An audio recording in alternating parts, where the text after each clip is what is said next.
সরকারের দায়িত্ব গ্রহণ করার পরে এই প্রথমবার আমি কক্সবাজারে ভিজিটে আসলাম। জেলা আইন শৃঙ্খলা কমিটির মিটিংয়ে অ্যাটেন্ড করলাম। এখানে অনেক কিছু সিদ্ধান্ত আমাদের হয়েছে, এটা প্রতি মাসেই হবে। আজকে যে গুরুত্বপূর্ণ সিদ্ধান্ত হয়েছে তা হলো আমরা কক্সবাজার সমুদ্র সৈকতকে একটা শৃঙ্খলার মধ্যে নিয়ে আসব এবং এখানে সমস্ত অবৈধ যে স্থাপনা বা অস্থায়ী স্থাপনা যেগুলো হয়েছে এগুলো এক সপ্তাহের ভিতরে ক্লিন হবে। জেলা প্রশাসনের নেতৃত্বে, বিচ ম্যানেজমেন্ট কমিটির নেতৃত্বে। বিচ ম্যানেজমেন্ট কমিটি এখনো গঠিত হয় নাই, নতুনভাবে গঠিত হবে। আর এখানে স্থানীয় সংসদ সদস্য জনাব লুৎফর রহমান কাজল সার্বিক সহযোগিতা করবেন এবং জেলা প্রশাসন আর পুলিশ প্রশাসনকে আপনারা সাংবাদিক বন্ধুগণও সহযোগিতা করবেন বলে আশা করি। কারণ আমাদের অহংকার হচ্ছে আমাদের কক্সবাজার বিচ। সারা বাংলাদেশে একটাই জায়গা আছে ভ্রমণের জন্য নাম্বার 1 তালিকায়, সেটা কক্সবাজার সমুদ্র সৈকত।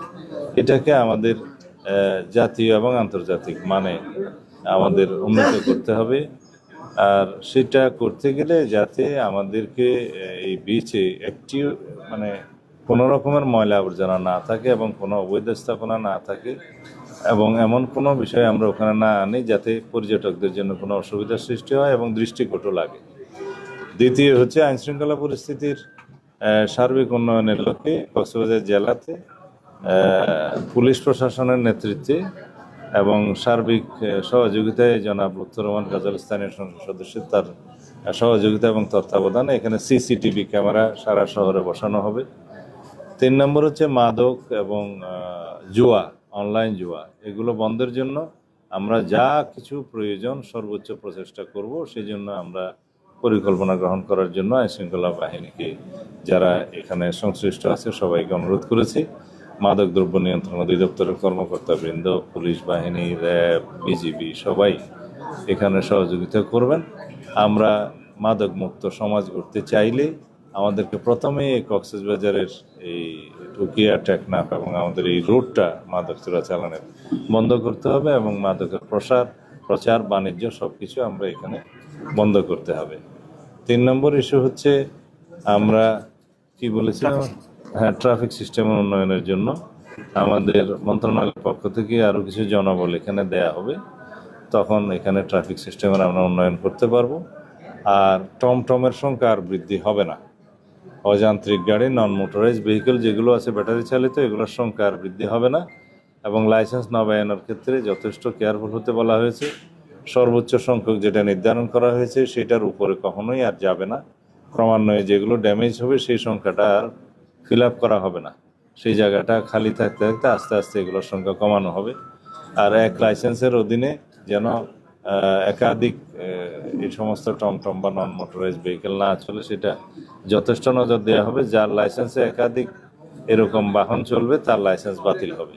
এইভাবে একটা সুশাসনের মধ্যে নিয়ে আসতে হবে। আর গরিব মানুষরা যাতে কষ্ট না পায় সেই দিকটাও আমরা লক্ষ্য রাখবো।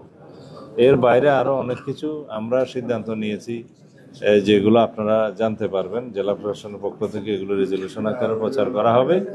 আশা করি আমাদের সার্বিক সহযোগিতায় এবং সমাজের প্রত্যেক শ্রেণী পেশার মানুষের সহযোগিতায়, বিশেষ করে সাংবাদিক বন্ধুদের আন্তরিক সহযোগিতায় আমাদের আইন শৃঙ্খলা পরিস্থিতি উন্নয়ন সহ অন্যান্য সমস্ত বিষয়ে আমরা শৃঙ্খলা ফিরিয়ে আনতে পারব। ধন্যবাদ। সন্ত্রাস বিরোধী অভিযান তো আমরা জোরদার করছি। আজকেও গতকালকে রাত্র চট্টগ্রাম এলাকায় একটা সিরিয়াস নেচারের আমরা অপারেশন করেছি, যৌথ অপারেশন করা হয়েছে। এগুলো আপনারা দেখতে পাবেন। আমরা কোনো সন্ত্রাসীকে, অস্ত্রধারীকে, কোনো চাঁদাবাজকে, সংঘবদ্ধ কোনো ক্রিমিনালকে আমরা আইনের বাইরে থাকতে দেবো না, আইনের আওতায় নিয়ে আসবো। সেটা আমাদের প্রতিজ্ঞা, প্রতিশ্রুতি এবং জনপ্রত্যাশাও তাই।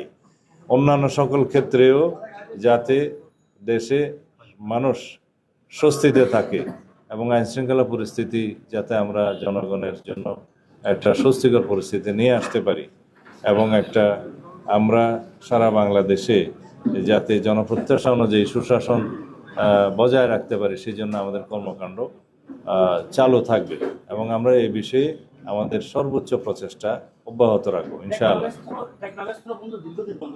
এটা টেকনাফ স্থলবন্দর চালু করার বিষয়ে আমরা আজকে সিদ্ধান্ত নিয়েছি। এটা মন্ত্রণালয় যে আমরা কথা বলবো, এখানে রেজলিউশন হয়েছে।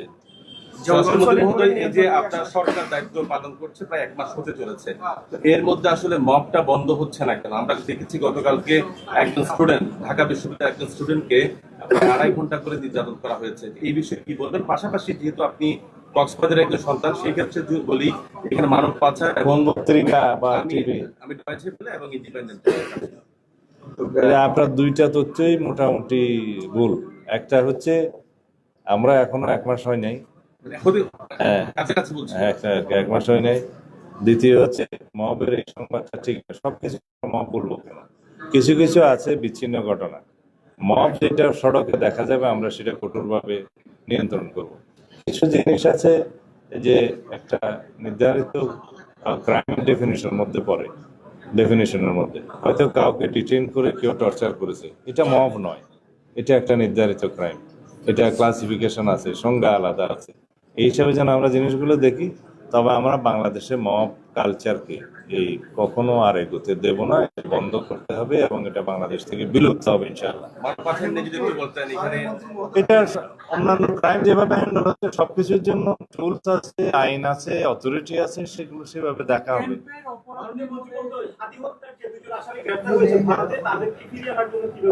অবশ্যই ইতিমধ্যে স্বরাষ্ট্র মন্ত্রণালয়ের পক্ষ থেকে পদক্ষেপ নেওয়া হয়েছে। পররাষ্ট্র মন্ত্রণালয়কে আমরা অনুরোধ করেছি তারা এটা যেটা extradition treaty in between two countries আছে সেই মধ্যে আমাদেরকে ফেরত দিবেন বলে আমরা আশা করছি এবং আমরা ফেরত আনার জন্য যথেষ্ট জোর প্রচেষ্টা চালাবো।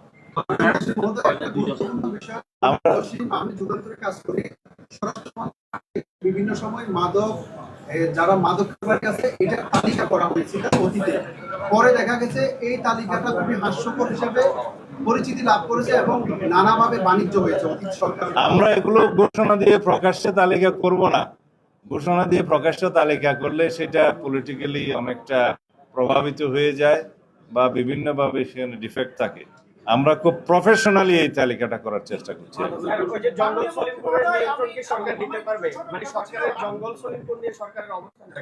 আমি জঙ্গল সলিপের অপারেশনটা নিয়ে এখনো পর্যন্ত আপ টু ডেট নয় হওয়ার পরে, যেহেতু আমি এখানে চলে এসেছি, যাওয়ার পর আমি বিষয়টা দেখবো আর কি করা লাগে না লাগে, কতটুকু অগ্রগতি হয়েছে আপনারা জানবেন। ধন্যবাদ। আমার যেতে হবে।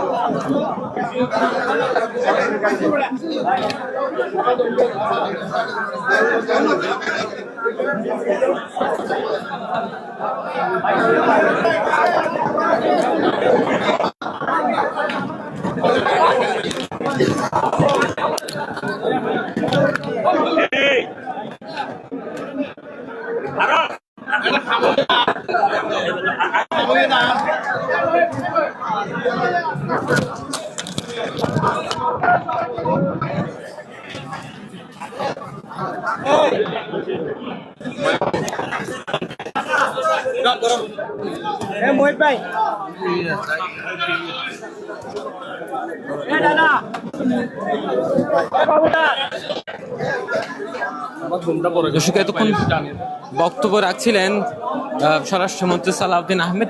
তিনি বক্তব্য শেষে এখন সার্কিট হাউসের উদ্দেশ্যে রওনা দিচ্ছেন এবং এর